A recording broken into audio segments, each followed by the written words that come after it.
Welcome to the 4Geeks Plus1 inaugural podcast, part of the Anti-Grav Review website. Today we are short 1 plus 1, so we're really the 4Geeks plus 1 minus 2. For today's podcast we have Dylan. G'day, Al. And Joseph. What's up, guys? And William, myself. This podcast will be available for download on the Anti-Grav Review website and YouTube. The Anti-Grav website is at antigravreview.wordpress.com.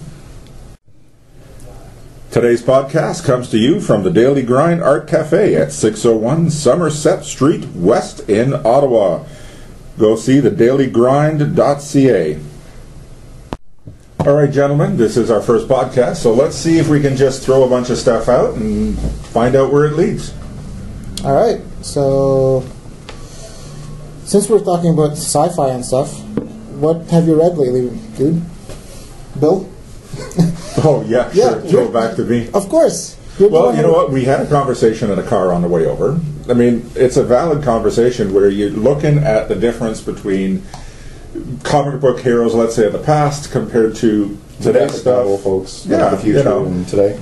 And one of the things that we ended up discussing, which was really interesting, was the fact that when you look at the old comic books, there was all this descriptive stuff, and it's sort of like the old Batman shows where it tells you what is happening, even though you can actually see what's actually happening. Well, yeah, I've been trying to read the 1960s X-Men all over again. No, not cool. Not cool as an adult. Not cool. Very painful to read. Too much description. Well, the problem is you've got the good version of the stuff, and then you're comparing past stuff to that same quality. It's like watching a remake of a movie that was great now, and then you look at its original version and go, oh, well, those effects aren't quite the same deal. The art is not as good at conveying what's going on like it is today, where you can draw in action, the superpowers.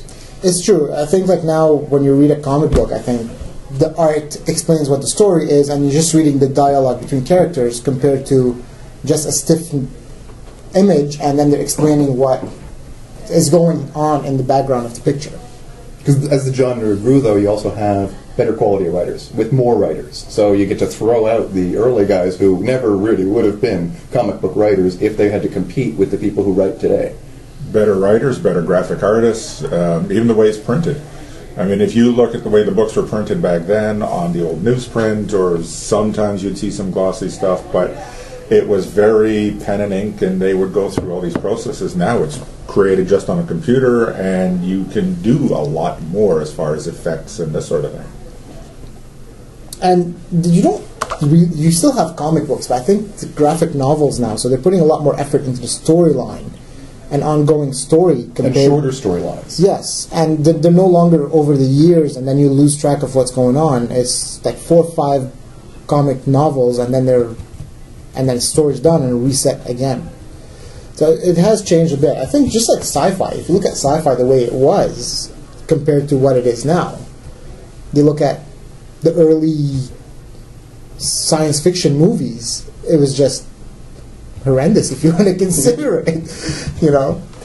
The Day the Earth Stood Still. You look at the original Day the Earth Stood Still movie, compared that to the remake, which was, what, 2000 and early 2000 or something?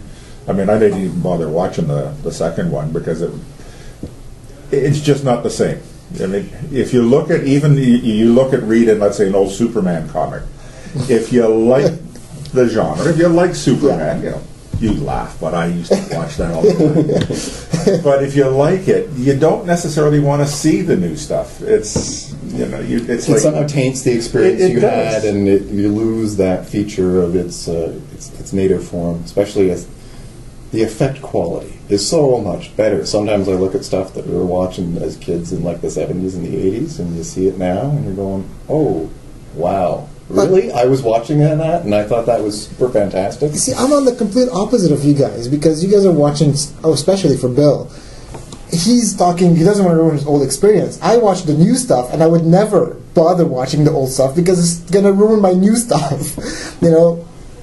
It's not always good just because it's new. The effects make it a whole lot better. If you watch the old Lord of the Ring the animated one, yeah, it was horrible compared to the movies that they made. But mind you, they skipped a lot of stuff in the movie compared to the animated. They didn't skip anything in the animated until they ran out of money. Well, if you're going to use that as an example, what about even Star Wars? You look at the original 1976 release of Star Wars, compare that to the digitally remastered 3 times over re-release of the re-release of the re-release of the Star Wars, the original one. They added all sorts of characters. You look at the scene, for example, when Obi-Wan and Luke Skywalker was driving into the spaceport initially, Mos Eisley.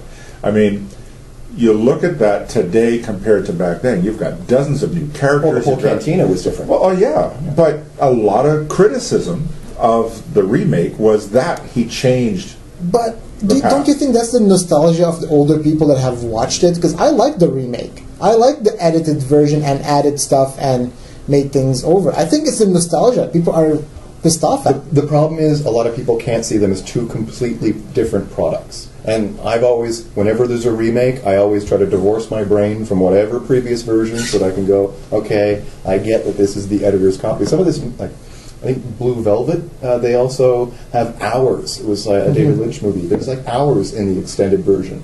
Completely different movie. It is not even the same thing. And I think that's the way you kind of have to look at some of these remakes, is that it's not the same thing. Yeah. When are they going to remake the original Star Trek movie? Because that would be really nice to remake if that. If they can cut 5 hours of it. If they can cut 5 hours of it, I'd watch it. Slim down a couple of the characters. And the 7-hour scene about the ship going around the spaceship to show us the Star Trek? Yeah, no. I can't see them remaking that. Claymation. That would be good. Make it into claymation. That would be all right. One of the other things I wanted to touch on, too, before we get too far into it, is I wanted to mention the Ottawa Comic-Con. Comic-Con this year is May 10th to 12th, 2013 at the Ernest & Young Centre in Ottawa. And have you guys seen the lineup for this? Because we were at last year's Comic-Con, and they had, a couple of, maybe a dozen people included, William Shatner and whatnot. But this year's lineup, I mean, it just blows last year's away. It doesn't rival, let's say, Comic-Con in the States or something like that. But Gillian Anderson, best known as Agent Dana Scully from X-Files. Yeah. The original Adam West, Batman and Robin himself, is going to be there with Burt Ward, Laurie Hayden, and who is it? Dina Guerrera. Anyway, from Walking Dead. That's a nice cast. You guys watch that stuff? Oh, I love that show. I still haven't seen one episode of The Walking Dead yet. You know what? You should watch it. Maybe even read. As speaking of the graphic novels that are Walking Dead, those are pretty cool too. I haven't read them yet. Vampires. They're not zombies. Way different genre. Vampires, zombies. The vampires sparkle now or do something weird like that. They live in the sunlight. They live in the sunlight. It's just like, what? I'm sorry. What happened to Transylvania and these really bad mofos? Look, if it's not Shaun of the Dead, it's just not a zombie movie. You know what? But the thing is, we watch Walking Dead. It's not about the zombies. The zombies are an accessory of the show. The story is about the humans and how they kill each other because there's no more life. It's survival of the fittest, and instead of working together to get society back up and running. Great, another reality show. That would be a cool reality show. That's a reality show I would watch. Well, sadly, we're getting closer. But the zombie stuff is also an analogy for how many people are sleeping through the self-destruction of our planet right now. Yeah. It's that's probably why the theme is catching on so much amongst young people, is that they view, our generation and older, as people who are sleeping through all the problems that they're walking into. Another guest star, I guess, at the Comic-Con is James Masters, which, if you remember Buffy the Vampire Slayer, talking about vampires, he played the character Spike in as they describe him, the platinum blonde vampire. I never got into that one either. Now, really big treat for all you Star Trek and Star Wars fans out there. Jonathan Frakes, the original Commander William T. Riker from the Next Generation, as well as Will Wheaton. And see, Will Wheaton, though, how many people remember him from the original Next Generation series? compared to, let's say, Big Bang. And if you're a Big Bang fan, Leverage yeah, as I mean, chaos. I haven't seen more Star Trek Next Generation characters show up on it as a guest outside of the Big Bang. And let's see, Felicia Day, she is also going to be there. And who else is going to be there? Let me take a look at my screen here. Oh, Billy D. Williams. And Billy D., other than his regular shows, Nighthawks, Bingo, Brian's Song, is Han Solo's best friend, Lando Calrissian, for all you Star Trek. Ooh, Star Wars. We're going to get crucified for that one. No kidding. That's okay. If Obama can do it, you can do it. That's right. That's right. He just mixed up the whole Jedi mind meld trick. Yes. So it's a... Yeah. Spock is going to get him for that one. And for Star Wars fans, let's see, Dave Prowse played the role of Darth Vader. Now, if you remember, he didn't actually speak as Darth Vader, but he was Darth Vader. Oh, the actor, not the voice? He was the actor, not the voice. I guess his voice was too squeaky or something. I'm not sure why. I think James Earl Jones couldn't fit in the suit. Okay, you got to admit, James Earl Jones, he made the best Darth Vader voice. No, but he was the coolest evil villain in Conan the Barbarian. Excellent. Yes. Yes, you're right. He turned into a snake. What else? What other villain can do that? Summer. Let's see here. She is also going to be there. What's she famous for? The 4400, Dalhousie. Oh, Summer Glau? Yeah. I think she's just there for the other factor. She was also on CSI. Now, she is a very good-looking woman, so yes, compared to some of the other, the Will Wheatons of the world. Sorry, Will, I had to say it. Jewel State, she was on not only Firefly, but also on, if you remember, Stargate SG-1, the spin-off Stargate Atlantis. She was Dr. Jennifer Keller. She's also going to be in attendance. Nicholas Brendan, best known for his character Xander Harris in the Buffy the Vampire television show. Two Buffy, yeah. Two Buffys. And of course, holy crap, the guest, now, the do you guest think, keeps on coming. But hold on a Kevin second. Sorbo. Hercules himself. Hercules, Legendary Journeys. I mean, Xena. She's going to be there? No, but he was on Xena. Oh, okay. Yeah, he was crossover. But hold on a second. Like they're creating. They have this giant list. Do you really think they're going to have everybody from that list show up? I'm really hoping they do. Well, last year, what was the one substitute? We had William Shatner substituted for the other captain.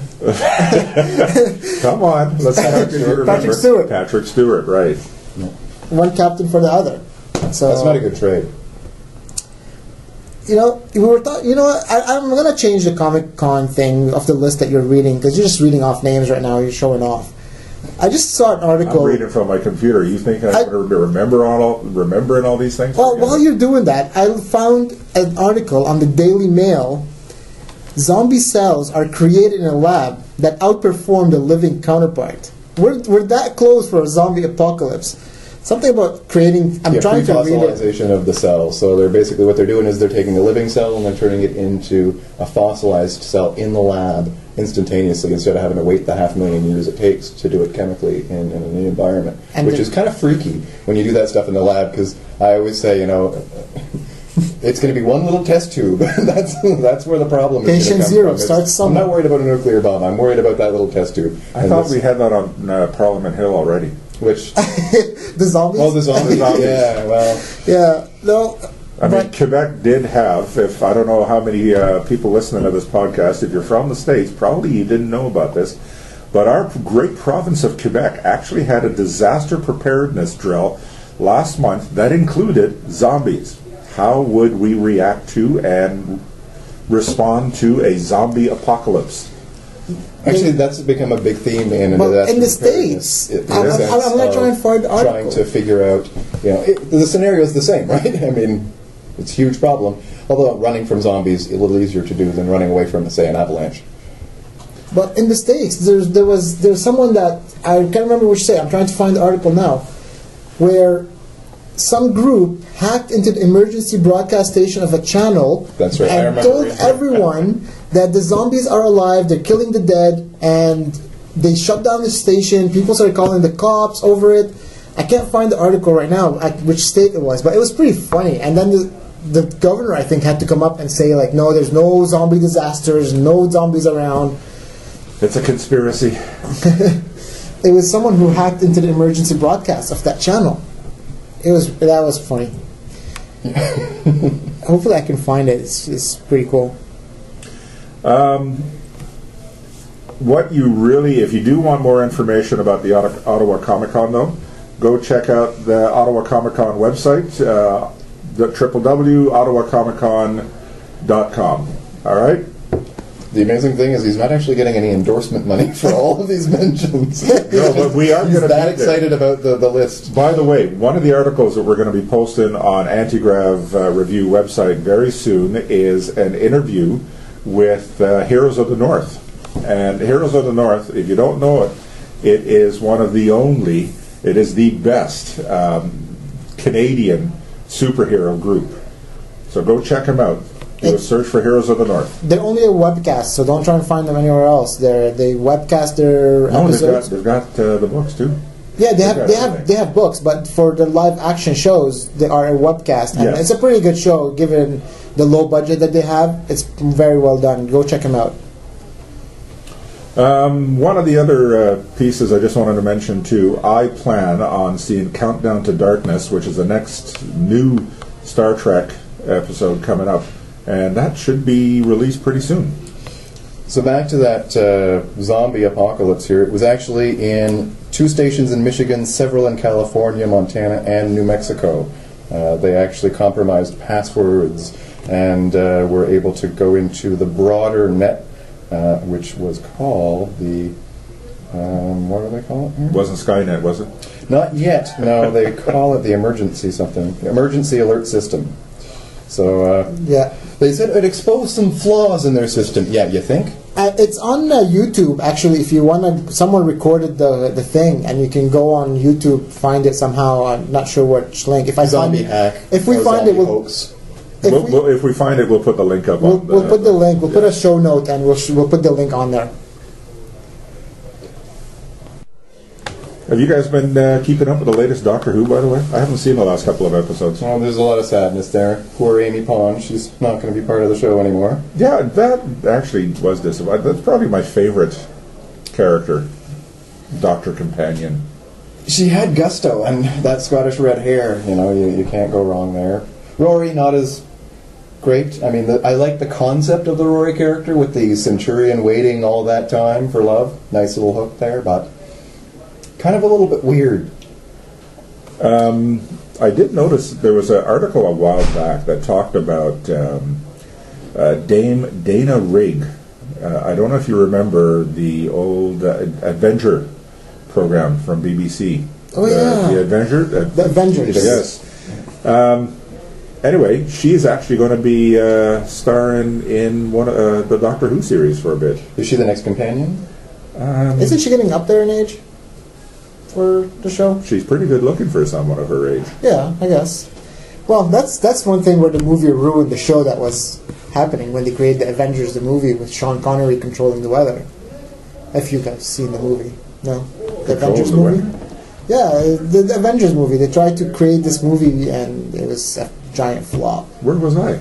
I don't know. Go check it out. Well, don't pay for it, but check it out. I'm just looking at an article here. Gina Louise Coleman apparently has beaten out hundreds of hopefuls to become the new companion to Doctor Who. And let's see here. Doesn't say when she will start, but I know she's been on the show before, which is good. Well, that's the real problem with the new Doctor Who series, though, is the near impossibility to determine when the next episode is ever going to air. It's been quite frustrating that since the new 2005 series kicked off, I think they've only managed to do like 5 episodes that you've actually been able to predict. But I mean, they have them in England. I mean, they're seeing them regularly. If you go to the Doctor Who website, you actually see a substantial list, but we just haven't been getting them here. Sci-Fi Channel. No, but I mean the Channel. 2005 series Oh, yes. has not been developing No. their episodes on a consistent basis in terms of timelines or our usual, sort of episodic structure, which is frustrating. Honestly, I've never seen any of the Doctor Who's. Really? No. Well, we're going to have to fix that. I remember the old series, and I heard the creepy music, and I never wanted to watch it. If you want to talk about every the single one old of them. version not necessarily measuring up to the effects of the, they're famous for the tinfoil and cardboard box monsters back in the original series. But they had the creepiest introduction. Like, as a kid trying to watch it, it was the creepiest Nightmares, introduction. absolutely. Are you kidding me? That was the best one. I remember being a kid. I remember it was playing. I used to play on Sunday nights, I think, before school starts. I remember the first time I moved to Canada, and I finally watched it, and the music played, freaked the crap out of me, and that was the end of it. I had never tried to watch it ever again, and it's been 22 years. Yeah, there's a lot of changes. A lot of changes in Doctor Who, but they've kept pretty true to their original concept. Still bigger on the inside. It is bigger on the inside. Always has been, always will. But I do remember the original Doctor Who, the Ice Warriors. Apparently, that's one of the new ones coming back. Another Dalek invasion. Yet I think they would kill these things off by now. Well, they have killed them off several times. Yes. Yeah. The Ice Warriors are coming back, and apparently a whole bunch of new episodes coming up. Well, that's why you have an advantage. Temporal manipulation allows you to reboot your franchises, bring back old people, restart. Now, I'd also read recently some sad news for all those Doctor Who fans that the original creator of the Daleks had passed away recently. You mean the FX designer? The one who came up with the original Dalek concept. I still have no idea what you guys are talking about. But I did find that in 1998 they created the Avengers movie that was based on the English series. Nice segue. Hey, I'm telling you, you guys are talking about that. You're I have stuck no on idea. the Avengers. Hey, Uma Thurman was in that movie. That's yes. That's all I have to say. She's the only thing that was worth watching in that movie. There have been some really, really bad Marvel and DC attempts to create movies. Yeah, but was it a comic book, the original Avengers? Like, not the Avengers as in like the superhero Avengers. Oh yeah, that Avengers. It was a TV series. It was a TV series. Are we talking superhero Avengers, No, or we're are we talking talking about the Avengers. BBC The BBC Avengers. They made a movie with Jennifer out of that. Rigg?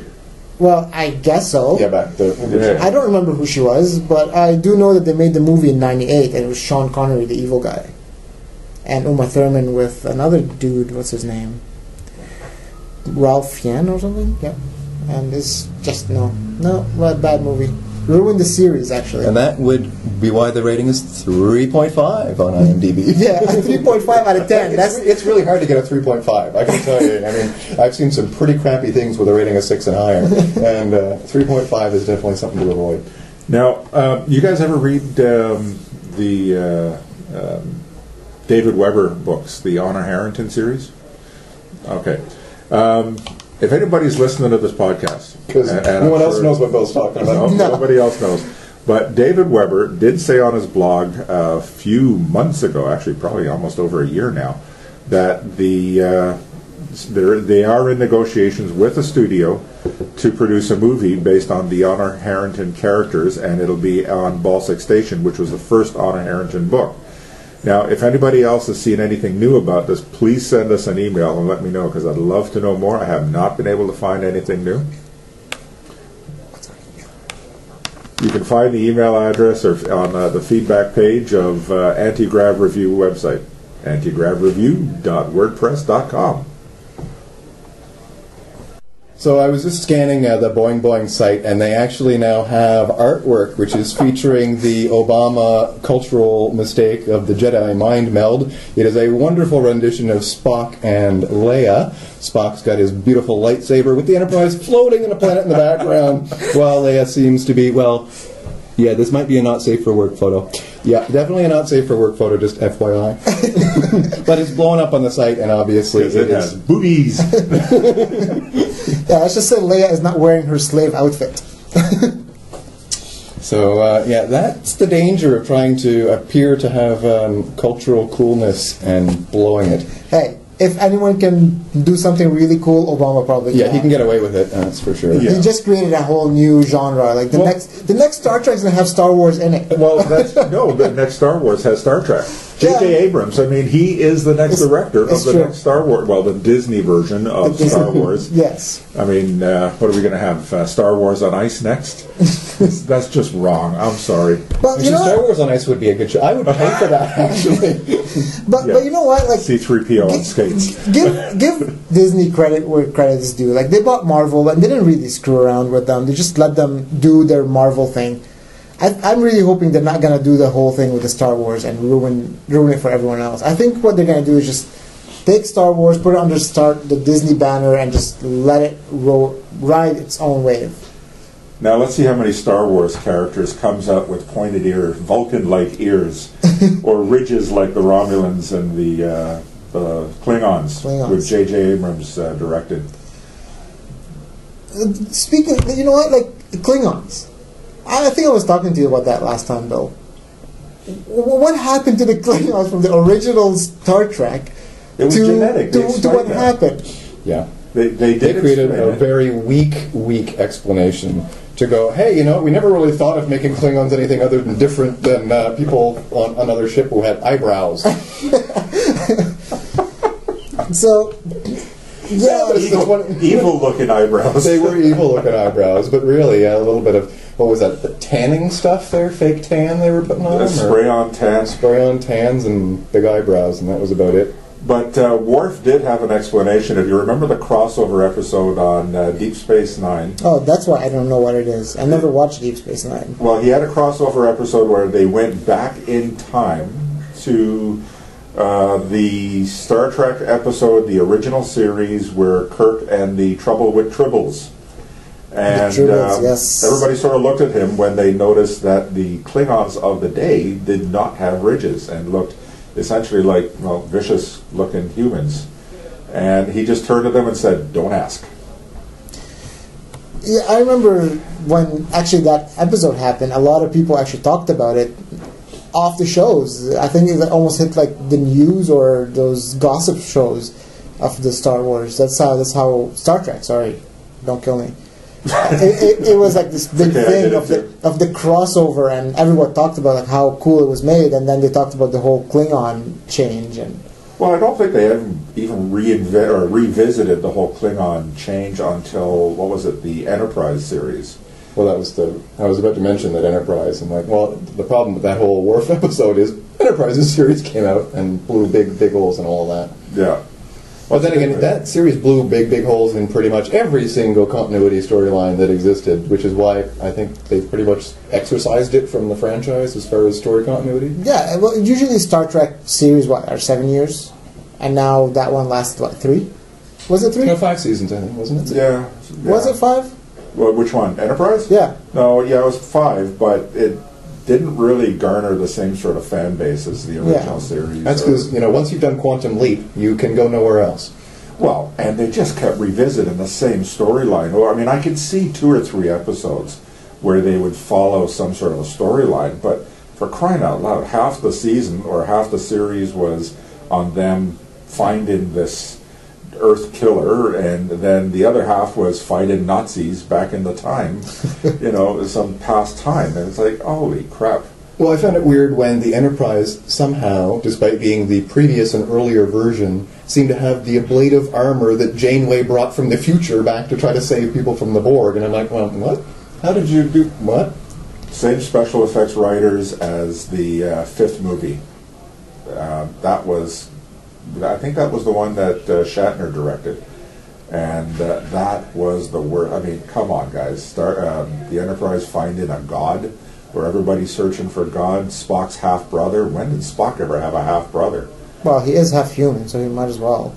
Yeah, but he never talked about it. I mean, he didn't know his mother cheated on his dad with someone else. I don't know. Oh, it was his dad that cheated. Or dad, or whatever. If his mom was cheating around, Spock's half whatever would be much dead. Yeah, that's true. And then the continuity sort of... Have you ever seen a fire extinguisher on the Enterprise? In any episode?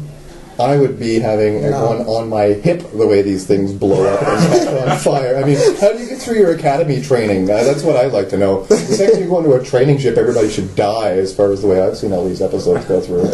It's like, really? You've never heard of... Like, we have them now, for God's sakes. They're called surge protectors. Buy one. Well, I love the Star Trek movie, was it the New Continent, or what was that? The Undiscovered Country. The Undiscovered Country, thank you. And all of a sudden there's fire extinguishers and a kitchen, never mind replicators, there was a kitchen with turkey and chicken and some sort of mashed potato gruel thing going on there. And what happened to the replicators? Did they all go down? And, I mean, we even had Klingons quote in Shakespeare. It was a ridiculous movie. The Earth civilization is that good. Okay, granted, there is an actual Klingon Shakespearean novel. It's To Be or Not to Be in Klingon, which I am not even going to try and pronounce the Klingon version of it. But I'm sure there is some geek out in the world, there were a whole bunch of geeks that probably could, including Sheldon, I believe, on One Big Bang episode. Didn't he do Big Bang Theory? Didn't he try to marry them in Klingon? He did. He was probably about to be thrown over the rooftop when they did that scene. Yeah, I think he tried to do this wedding when he was trying to marry them in Klingon. And, the Wolowitz and Bernadette wedding. Yes. Yeah, that's not sci-fi. That show is really picking up a lot of sci-fi fans, but it's not really a sci-fi anything or anything. It's just... Well, it's a sitcom. It's a sitcom. It's the relatability to the characters, right? I mean, that's where it's sort of coming from. Don't you think they're a little over-exaggerated on geekiness, if you want to say? But they have to be caricatures, right? I mean, that's the way you make TV these days, and you have to go to the extreme, because if it was just sort of like this, people wouldn't watch. But hopefully they're listening. Yes. To all our 5 fans, great. Thank you for sticking with us, guys. And to our kids, stop making fun of me. Just because you're not a geek doesn't mean I can't be a geek. I am, after all, far younger than you are. Age of the geek, baby, as they say. The geeks will inherit the world. Actually, no, what did I say once? The geeks... So it's a spelling mistake in the Bible. That's what he was really trying to say. The geek will inherit the world. Well, the geeks won't inherit them. They'll destroy this one and recreate another utopian geek society. Well, we better start working on that one. Well, they didn't have to. They're kind of taken over. Like, geek is a new cool. It is. Did you guys watch a new 21 Jump Street movie? I couldn't bring myself to, in the sense of destroying the earlier genre, because the whole... See, I never watched the original one, but if you watch it, and maybe it's a spoiler alert for some people in the room. It's okay, I have no plans on watching 21 Jump Street. It's the coolest thing, because they show you how the geek thing is the new cool thing, because the 2 guys that go in, of course one was a jock and one was a geek, but when they go back to high school, the roles got reversed, where the jock is the loser, and the geek is the popular one and everyone loves. So... Which is the way it should be. Which is almost... I don't know how about reality. I've been out of high school for so long, but I don't...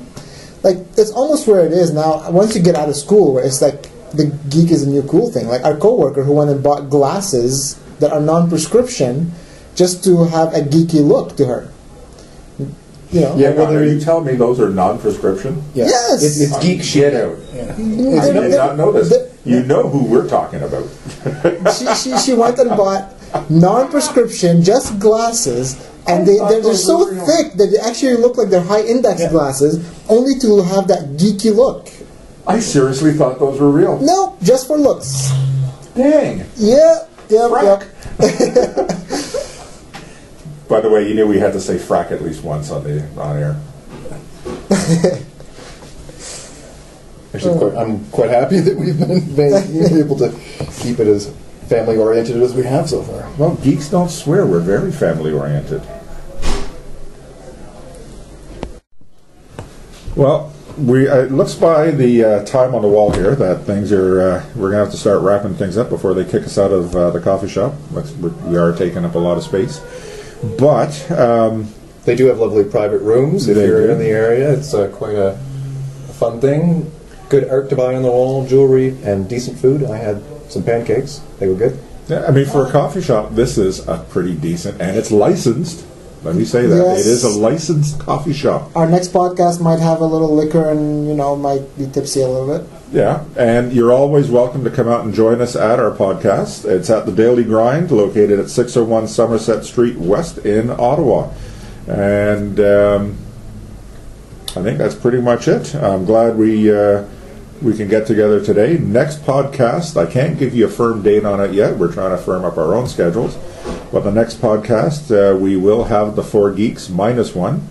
Well, 4Geeks +1 -1, as opposed to -2. Hopefully, anyway. Hopefully. And hopefully you'll be able to join us for the next time for more geekish fun. And from me, William.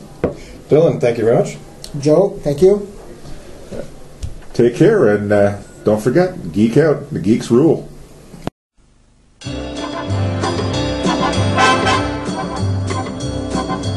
Oh, yeah, yeah, yeah.